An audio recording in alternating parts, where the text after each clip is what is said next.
గత ప్రభుత్వ హయాంలో విశాఖ రుషికొండపై 500 కోట్లతో అత్యంత విలాసవంతమైన విశాఖ రుషికొండ ప్యాలెస్ కథ కంచికి చేరినట్టేనా? కూటమి ప్రభుత్వం అధికారంలోకి వచ్చిన సమయంలో హడావుడి చేసిన ప్రభుత్వ ప్రజాప్రతినిధులు ఇప్పుడు ఎందుకు సైలెంట్ అయ్యారు? యాక్షన్ ప్లాన్ లేక లేదా నిర్ణయం తీసుకోలేక? అసలు ప్రభుత్వం నిర్ణయం ఏంటి? గత వైసీపీ ప్రభుత్వంలో విశాఖలోని అత్యంత ఖరీదైన భవనాల్లో బంగ్లాల్లో రుషికొండ బంగ్లా ఒకటి చెప్పొచ్చు.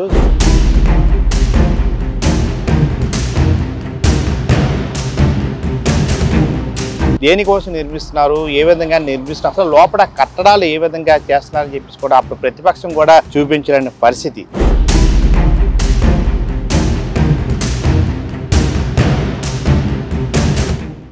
గత వైసీపీ ప్రభుత్వంలో విశాఖలోని అత్యంత ఖరీదైన భవనాల్లో బంగ్లాల్లో రుషికొండ బంగ్లా ఒకటి చెప్పొచ్చు. 9.75 ఎకరాల్లో ఏదైతే రుషికొండ భూముల్లో ఒక భారీ ఎత్తున సుమారు 475 కోట్లు వెచ్చించి బంగ్లాను నిర్మించారు. అయితే ఆ టైంలో వైసీపీ ప్రభుత్వ హయాం టైంలో ఈ భవనాలు దేనికోసం నిర్మిస్తున్నారు, ఏ విధంగా నిర్మిస్తున్నారు, అసలు లోపల కట్టడాలు ఏ విధంగా చేస్తున్నారని చెప్పేసి కూడా అప్పుడు ప్రతిపక్షం కూడా చూపించలేని పరిస్థితి. అప్పట్లోనే జనసేన టీడీపీ తీవ్ర నిరసన కూడా వ్యక్తం చేసి లోపలికి వెళ్ళి చూద్దాం అసలు ఏం కడుతున్నారని చూపించండి అని చెప్పేసి వాళ్ళు చెప్పినప్పటికీ వాళ్ళు నిరసన తెలియనప్పటికీ కూడా అప్పుడు వైసీపీ ప్రభుత్వం ఎవరికీ చూపించకుండా నిర్మాణం చేపట్టారు. అయితే ఇప్పుడు కూటమి ప్రభుత్వం అధికారంలోకి వచ్చి ఏడాది పూర్తయింది. ఈ రుషికొండ భవనాలను ఏదైతే రుషికొండ బంగ్లాని స్వాధీనపరుచుకొని కూడా ఏడాది అయింది. అయితే ఇప్పటికి కూడా దానిపై కూటమి ప్రభుత్వం పూర్తి స్థాయిలో దృష్టి సారించలేదు. ఈ భవనాలను ఈ బంగ్లాన్ని దేనికోసం వినియోగిస్తారు, ప్రభుత్వ పరంగా దీన్ని ఏ విధంగా ఉపయోగాలకు తెస్తారో ఇప్పటివరకు కూడా ప్రభుత్వం అయితే చెప్పలేని పరిస్థితి. ఏడాది కూటమి పాలన పూర్తయిన నేపథ్యంలో అసలు రుషికొండ భవనాలను ఏం చేస్తారో, ఏ విధంగా ప్రజలకి వినియోగించేందుగా ఆలోచన చేస్తారో BBC on TV ground report చూద్దాం.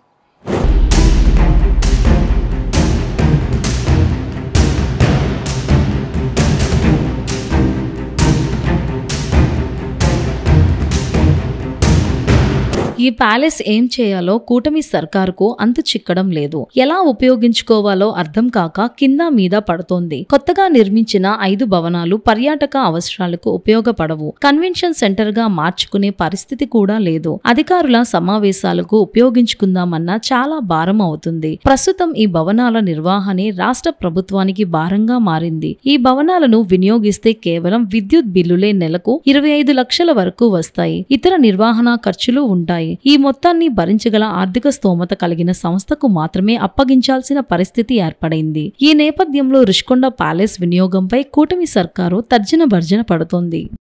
విశాఖపట్నం రుషికొండలో దాదాపు 500 కోట్ల రూపాయల ప్రజాధనం వెచ్చించి జగన్మోహన్ రెడ్డి ప్రభుత్వం భవనాలు నిర్మించింది. ఆ సందర్భంగా పర్యావరణానికి హాని చేసే విధంగా ఆ కొండలు ధ్వంసం చేసింది. దానికి వ్యతిరేకంగా అనేక ఉద్యమాలు, పోరాటాలు, ఆందోళనలు CPM పార్టీ, వామపక్ష పార్టీలు, ప్రజలు, ప్రజా సంఘాలు అనేక మంది ఆ రోజు నిరసన వ్యక్తం చేశారు. అలాగే ఇప్పుడున్నటువంటి టీడీపీ, జనసేన, బీజేపీ కూటమి నాయకులు కూడా ఆ రోజు ఈ కొండల ధ్వంసం, అక్కడ భవంతులు కట్టడం సరికాదని చెప్పని ఆందోళన చేశారు. ఎన్నో ఆందోళన చేస్తే సరే గత ప్రభుత్వం మొండిగా తను చేయాల్సిన పని చేసిపోయింది, భవంతులు నిర్మించేసింది. ఈ కూటమి ప్రభుత్వ అధికారులకు వచ్చింది. అధికారికి 1 సంవత్సరం అయింది. ఆ భవంతు అలాగే ఉంది. అక్కడ ప్రజాధనం 500 కోట్ల పెట్టుబడి పెట్టి ఉన్నాయి. దాని వీళ్ళు వచ్చిన తర్వాత కొన్ని ఎమ్మెల్యేలు, మంత్రుల ద్వారా కొన్ని ప్రకటనలు చేయించారు. అవి భారీ ఫంక్షన్లు, అంటే సంపన్నులు వాళ్ళ తాలూకా ఫంక్షన్లు బాగా చేసుకునే విధంగా వాటిని ఉపయోగించాలి, అద్దెకి ఇవ్వాలని చెప్పి ప్రయత్నం చేశారు. అది తెలిసిన వెంటనే CPM, వామపక్ష పార్టీలు, ప్రజా సంఘాలు ఆందోళన కార్యక్రమం చేపట్టాయి. దాంతో ప్రభుత్వం కాస్త వెనక్కి తగ్గింది.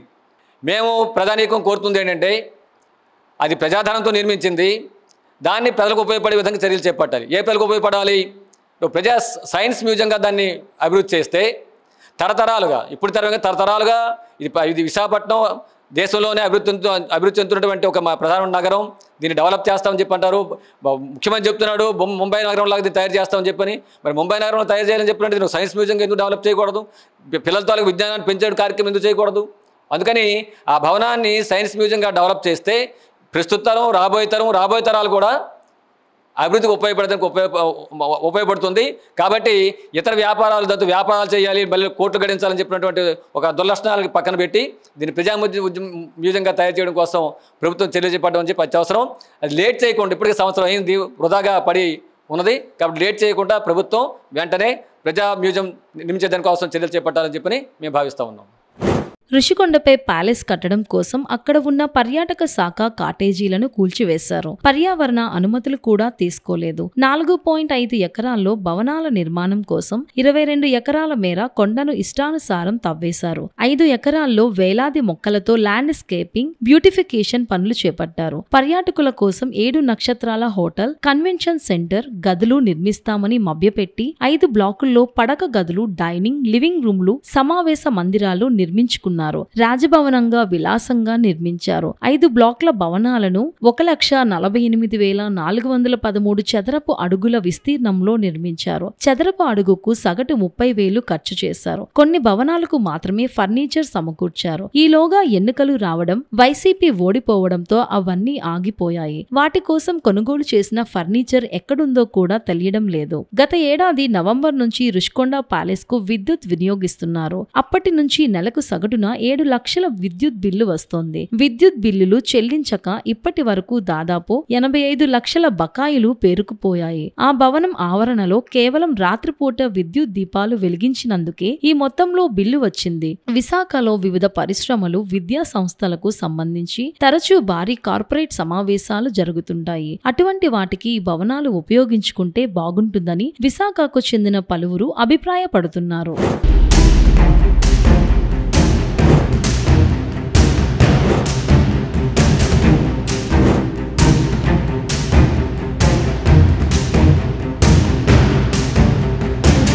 ఋషికొండ ప్యాలెస్ ను రాష్ట్ర పర్యాటక అభివృద్ధి సంస్థకు అప్పగించారు. ఈ భవనాల నిర్వహణకు ప్రత్యేకంగా నిధులేవీ ఇవ్వలేదు. ప్రస్తుతం భవనాలకు తాళాలు వేసి ఉంచారు. కాపలాగా సెక్యూరిటీని పెట్టారు. గత కొద్ది నెలలుగా నిర్వహణ లేకపోవడంతో భవనాలు దుమ్ము పట్టేశాయి. కొన్ని ఉపకరణాలు తుప్పు పట్టేశాయి. నీరు పోసేవారు లేక మొక్కలు ఎండిపోతున్నాయి. సముద్రాన్ని ఆనుకుని ఉండడంతో ఉప్పు నీటి గాలి ప్రభావం ఎక్కువగా ఉంటుందని అధికారులు చెబుతున్నారు. సరైన నిర్వహణ లేకపోతే కోట్లాది రూపాయలు వెచ్చించి ఏర్పాటు చేసిన గృహోపకరణాలు పాడైపోయే అవకాశం ఉంది. మరి ప్రభుత్వం ఎలాంటి చర్యలు తీసుకుంటుందో చూడాలి.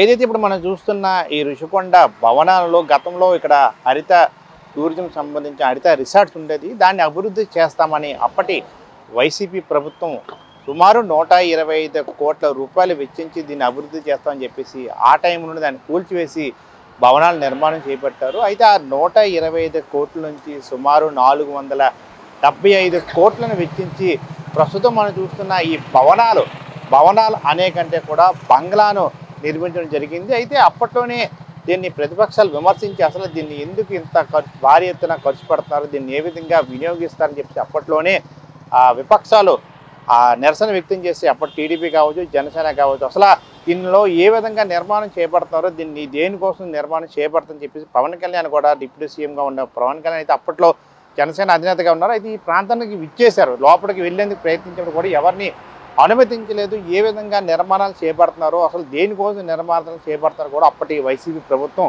ఎవరికీ చెప్పలేదు. అయితే ఎలక్షన్ ముందు మాత్రం అప్పటి పర్యాటక శాఖ మంత్రిగా ఉన్న రోజా మాత్రం విచ్చేసి దీన్ని ప్రారంభించడం జరిగింది. అయితే ఇప్పటికీ కూటమి ప్రభుత్వం 1 year పాలన గడిచిపోయింది. ఇప్పటికీ దీన్ని స్వాధీనపరుచుకొని ఏడాది గడిచిపోయినప్పటికి కూడా ఇప్పటికి కూడా కూటమి ప్రభుత్వం దీన్ని దేనికోసం వినియోగించాలి, దీన్ని ఏ విధంగా ప్రజలకు ఉపయోగకరంగా ఉంటుందో, దీన్ని ఏ విధంగా వినియోగిస్తే బాగుంటుందో అని చెప్పి ఇప్పటికీ కూటమి ప్రభుత్వం ఆలోచిస్తున్నప్పటికి కూడా ఇప్పటికి కూడా దీన్ని అందుబాటులో తీసుకురావాలని అంశంగా మనం చూడవచ్చు. అయితే అప్పట్లోనే పర్యావరణానికి తూట్లు పొడిచిందని చెప్పేసి గ్రీన్ ట్రైబ్యునల్ అయితే దీనికి ఫైన్ కూడా వేయడం జరిగింది. సుమారు 200 కోట్ల రూపాయలు. ఇది పూర్తిగా ఆ 200 రూపాయల కోట్లతో మనం లెక్కేసుకుంటే సుమారు 677 కోట్ల రూపాయల వ్యయంతో భారీ ఎత్తున ఈ బంగ్లాన్ని నిర్మించడం జరిగింది. ఇప్పటికైనా కూటమి ప్రభుత్వం దీనిపై పూర్తిగా ఆలోచన చేయాలి, దీన్ని వినియోగించుకునేలాగా దీన్ని రూపకల్పన చేయాలని చెప్పేసి ప్రతి ఒక్కరు కోరుకుంటున్న పరిస్థితి కనిపిస్తుంది. అయితే వైసీపీ కూడా దీనిపై విమర్శలు చూస్తూనే ఉంది. ఎందుకంటే